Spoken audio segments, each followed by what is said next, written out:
ನಮಸ್ಕಾರ. ಇವತ್ತು ನಿಜಲಿಂಗಪ್ಪನವರ ಪುಣ್ಯತಿಥಿ ಅಂಗವಾಗಿ ಪುಣ್ಯ ಸ್ಮರಣೆಯನ್ನು ಮಾಡಲಿಕ್ಕೆ ನಾವೆಲ್ಲ ಇಲ್ಲಿ ಸೇರಿದ್ದೇವೆ. ನಾನು, ಭೀಮಣ್ಣ ಖಂಡ್ರೆ ಅವರು, ಗೃಹ ಸಚಿವರು, ನಮ್ಮ ರಾಮಲಿಂಗಾರೆಡ್ಡಿಯವರು, ಗೃಹ ಸಚಿವರಾದ ಖರ್ಗೆ ಅವರು, ಶಂಕರ್ ಬಿದ್ರೆ, ನಮ್ಮ ಚೀಫ್ ಸೆಕ್ರೆಟರಿ, ಇನ್ನು ಅನೇಕರವರ ಅಭಿಮಾನಿಗಳೆಲ್ಲ ನಾವೆಲ್ಲ ಸೇರಿದ್ದೇವೆ. ನಾನು ಕೂಡ ಅನೇಕ ಬಾರಿ ನಿಜಲಿಂಗಪ್ಪನವ್ರ ಹತ್ರ ಚರ್ಚೆ ಮಾಡಿದ್ದೇನೆ. ನಾನು ಎಸ್.ಎಂ. ಕೃಷ್ಣರವರು ಹಲವಾರು ಬಾರಿ ಅವರ ಜೊತೆಯಲ್ಲಿ ಹೋಗಿದ್ದೇವೆ. ಸೋನಿಯಾ ಗಾಂಧಿಯವರು ಕೂಡ ಅವ್ರನ್ನ ಭೇಟಿ ಮಾಡಬೇಕು ಅಂತೇಳಿ ಚಿತ್ರದುರ್ಗಕ್ಕೆ ಬಂದಿದ್ದರು. ಕರ್ನಾಟಕ ಭವನದಲ್ಲೂ ಕೂಡ ಅನೇಕ ಸಂದರ್ಭದಲ್ಲಿ ನಾನು ಪ್ರಥಮವಾಗಿ 2ನೇ ಬಾರಿ ಶಾಸಕರಾದಾಗ ಹೋಗಿ ಅನೇಕ ಅವರ ಆಚಾರ ವಿಚಾರಗಳನ್ನು ತಿಳಿದಿದ್ದೇನೆ. ನಮ್ಮ ಕರ್ನಾಟಕಕ್ಕೆ ಭಾಳ ಗೌರವನ ತಂದಂಥ ಒಬ್ಬ ಧೀಮಂತ ನಾಯಕ. ಸೊ ಅವರು ಕರ್ನಾಟಕದ ಏಕೀಕರಣಕ್ಕೆ ಭಾಳ ದೊಡ್ಡ ಹೋರಾಟವನ್ನು ಮಾಡಿದಂಥ ನಾಯಕರು. ಮಹಾತ್ಮ ಗಾಂಧೀಜಿಯವರ ಚಿಂತನೆಗಳಿಗೆ, ಅವರ ಹೋರಾಟಕ್ಕೆ ಯಾವಾಗಲೂ ಕೂಡ ಬೆನ್ನೆಲುಬಾಗಿ ನಿಂತಂಥವರು. ನಮ್ಮ ಕರ್ನಾಟಕದಿಂದ ಇವತ್ತು ಮಲ್ಲಿಕಾರ್ಜುನ ಖರ್ಗೆರವರು ಕಾಂಗ್ರೆಸ್ ಪಕ್ಷದ ಅಧ್ಯಕ್ಷರಾಗಿದ್ದಾರೆ. ಆದರೆ ಮೊದಲನೆಯ AICC ಅಧ್ಯಕ್ಷರಾಗಿ ಕೆಲಸವನ್ನು ಮಾಡಿ ಕೇಂದ್ರದಲ್ಲೂ ಕೂಡ ಅವರ ಧ್ವನಿ ಕನ್ನಡಕ್ಕೆ, ಕರ್ನಾಟಕ ಏಕೀಕರಣಕ್ಕೆ ಭಾಳ ದೊಡ್ಡದಾಗಿತ್ತು. ಅವರ ಸರಳತೆಯೇ ಒಂದು ದೊಡ್ಡ ಆಸ್ತಿ.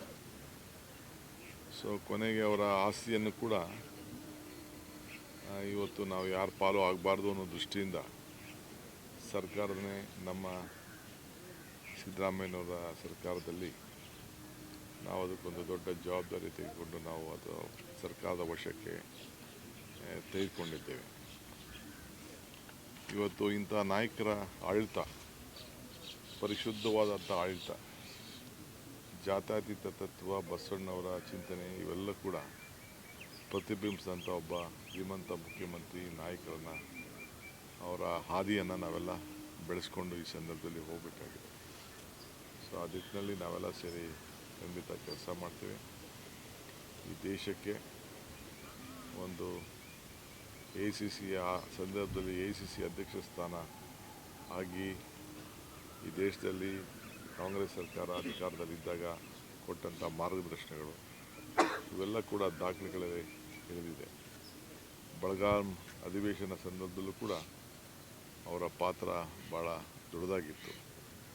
ಗಾಂಧೀಜಿಯವರು ನಡೆದಂಥ ಅಧಿವೇಶನದಲ್ಲಿ ಒಬ್ಬ ಕಾರ್ಯಕರ್ತರಾಗಿ ಈ ದೇಶದ ದೊಡ್ಡ ನಾಯಕರಾಗಿ, ಪಕ್ಷದ ಅಧ್ಯಕ್ಷರಾಗಿ, ರಾಜ್ಯದ ಮುಖ್ಯಮಂತ್ರಿಯಾಗಿ ಅಪಾರ ಅನುಭವವನ್ನು ಉಂಟು ತಂದು, ವಿಶೇಷವಾಗಿ ನೀರಾವರಿಗೆ ಏನು ಭದ್ರಾ ಮತ್ತು ಕೃಷ್ಣಾ ಮೇಲ್ದಂಡೆ ಯೋಜನೆಗೆ ಸಂಬಂಧಪಟ್ಟಂತೆ ಅನೇಕ ಯೋಜನೆಗಳ ತರಲಿಕ್ಕೆ ಭಾಳ ಪ್ರಮುಖವಾದಂಥ ಪಾತ್ರವನ್ನು ವಹಿಸಿದಂಥ ಪ್ರಬುದ್ಧ ನಾಯಕರು.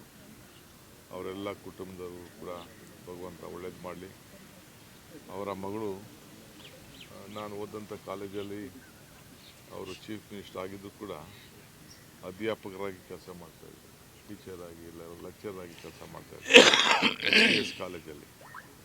ಅವರು ಕೂಡ ಭಾಳ ಸರಳತೆಯಿಂದ ಜೀವನವನ್ನು ನಡೆಸಿದ್ದು.